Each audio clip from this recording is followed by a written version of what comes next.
Welcome out to another episode of It's All Been Done Radio Hour. We have Chapter 4 of Privates for you. It took December off, but it is back here in January for the last 3 parts of the 6-part mini-series. Before we begin, we want to thank Circle 270 Media, which this podcast is a part of, and our parent network, It's All Been Done Presents, which has podcast, written work, video series, and more. Support It's All Been Done Presents at patreon.com/IABD, and you'll get access to audio from our recent live shows a year before it shows up on the podcast feed, as well as exclusive content such as some of our special shows like our After Darks or when we performed at the Nest Theater, an improv theater here in Columbus, Ohio. Now enjoy Privates. Our next feature tonight is the 4th installment of our mini-series, Privates. Here's Chapter 4. Hi, I'm Jake Cotton. You may remember that I'm on the case to find my ex's beloved Spot. Her pet leopard, that is. And Judy just may pet me again if I can find her missing pussy. Though the case is turning out to be harder than I am. Upon heading down to the docks to see if anyone had tried to smuggle the cat out of town, I was whacked over the head and put on an ocean liner leaving port. Not the kind of whacking I prefer. And even worse, I wasn't alone. Frank Barry, the ex-boyfriend of Judy's mother, Cordelia, was knocked out also. Who attacked me? And why did they hit Frank, too? I mean, I understand wanting to hit Frank, but why me? And why now? We would soon find out. Well, looks like we're here, old sport. Yes, but where's here, Frank? Well, I don't know. Why don't you look out the window? There's a sign. Dakar. Yes, I see lots of cars. No, Dakar. That's the port where we've landed. Well, what are we doing in Africa? We're not in Africa yet. Not until we step on the dock. Close enough. Say, didn't you say my Cordy was in one of these parts? Timbuktu. Why, that's a mere 3 days away by car. 4, unless you don't stop for gas or sleep. Well, I reckon we've got about 5 minutes to get out of here before we get caught in deep sixth. Don't be ridiculous. I mean, if they wanted to kill us, Frank, we'd be in 7th heaven by now. Well, I'd like a 7 and 7 about now. Me too. Though I haven't ate anything all day. So it's probably not a good idea. It never is. Hasn't stopped me before. What's stopping you now? Well, I don't know where I can get my hands on any. And we need to get moving. Where to? Why, Timbuktu, of course. Maybe we should just wait here. Now, why would we do that? My guess is whoever put us on this ship is going to provide transportation to Timbuktu as well. Well, that's no good. Yes, it's well. I mean, do we really want to stay here and be at their mercy? Do you have a better idea? Lots. I doubt that. Try me. I have, and found you wanting. Oh, this is no time for jokes, old sport. We've got to make a decision. Do we set out on our own, as I suggest, or wait for them to come for us? Frank had a point. Something as rare for him as a fine filet mignon is for me at the rate I charge. But in a foreign land, I couldn't help but think we'd be better off waiting to see what would happen, rather than to head off all foolhardy. Frank being the fool, I being the hardy. It didn't much matter what I would have chosen, as before we could make a move, we were found out and pushed out into the hot African sun. Move. All right, all right. Do you have to be so pushy? Yes.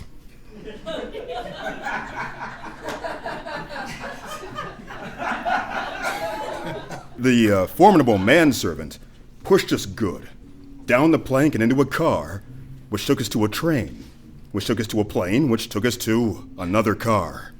All of which we rode, of course, having no choice in the matter.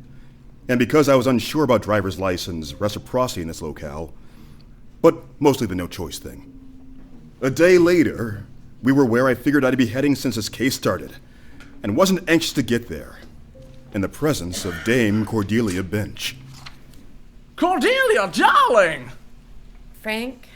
Honey bear, surely you're as happy to see me as I am to see you. Oh, I doubt it. Cordy? Don't call me that. I see you brought a friend. Again. Jake Cotton. Cordelia Bench. Fancy meeting you all the way here in Timbuktu. I don't feel fancy after that journey we just had. Yes, you do smell rather ripe. Like a fine pineapple. Or a rotten fish. Something smells fishy, but it isn't me. Or it isn't just me anyway. Hey, you're not talking about me, are you, old sport? That's a fair guess, but no, Frank, I'm not. This time. Well, why don't we freshen up, then catch up over a drink, perhaps, or 12? Fine. Not fine. Before I take another step, I want to know why you brought us here, Cordelia. Why, I have no idea what you mean. You're mean. Hitting us over the heads and packing us on a cargo ship. Why? Jake, you cannot possibly be accusing me of such a thing. I would never. Besides, I have an alibi. I was here the whole time. Was he? Yes. Leave Johan alone. Be glad I heard of your troubles and sent him to retrieve you. Heard? How? No one on the ship knew we were there. Oh, please, Jake. Do you think there's anything going on concerning my family that I don't know about? So you know Judy's spot has gone missing? Well, of course. And I know you would accuse me of taking it. You really are quite the cad, Jake Cotton. And you're a card, Cordelia Bench. Well, of course I am. The queen. You must be joking. Why? Do you have an ace up your sleeve yet to retrieve? I'm the king of retrievals. Oh, will you two just stop it? We three have been through a lot. Surely we can settle our differences. For instance... Don't start that again, Frank. Sorry, old sport, I couldn't help it. Well, that's not all you couldn't help. Oh, sweetie pie, surely we don't need to get into all of that in front of Jake, do we? No, it would be rather rude of us, and a bench would not sit for such a thing. Enough with the games. Why did you bring us here, Cordelia? Oh, relax, Johan. We have nothing to fear from Jake. Do we, Jake? Not physically. Excellent. Well, if you must know... I must. We were about to ruin something terribly important to me. And terrible. Now, Jake, I cannot abide you speaking to my fair lady like that. All right, his fair lady. The Rhine and Spine falls mainly on the plain. Got it. On the terrible. Well, now you know what I meant. Now, I am not your lady, but I am fair. And I'll tell you what you spoiled over a drink and after yours freshen up, as Frank suggested. You wouldn't be trying to stole me, would you? Oh, Jake, of course not. But I cannot stand another moment of this stench. Johan will show you to your room, and I'll see you at dinner. The mystery deepened further. Much like the wrinkles on Cordelia Bench's face. She was many things, but the villain of this piece she was not. However, her answer was far from the one I expected. But that's for another time. Come back in March to find out more in Chapter 5 of Privates.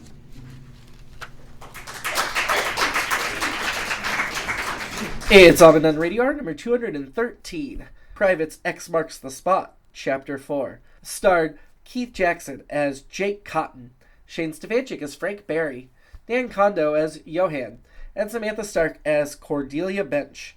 Please check out our website at itsallbeendoneradiohour.com.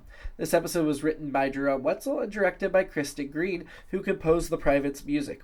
Kristin Green is our music director. Our technical director is Shane Stefanchik. Our script editor is Keith Jackson, and the podcast is edited by Chris Allen, our amazing, valued narrator. We really appreciate him. Private's Foley artist was Seamus Talty, assisted by Joe Morales. Please check out our website, itsallbeendoneradiohour.com, and support us at patreon.com/IABDpresents for exclusives and early access. Have a great week. Who attacked me? Oh, I'm sorry. Who attacked me? And why did they hit Frank Barry, too? Me too. Although I haven't ate anything. Oh, God. Me too, though I haven't ate anything all day. I'm the king of... Oh, sorry. You've yet to reveal. I'm the king of early revelations. Oh, will you two stop it? It's All Been Done presents. Who's got the time?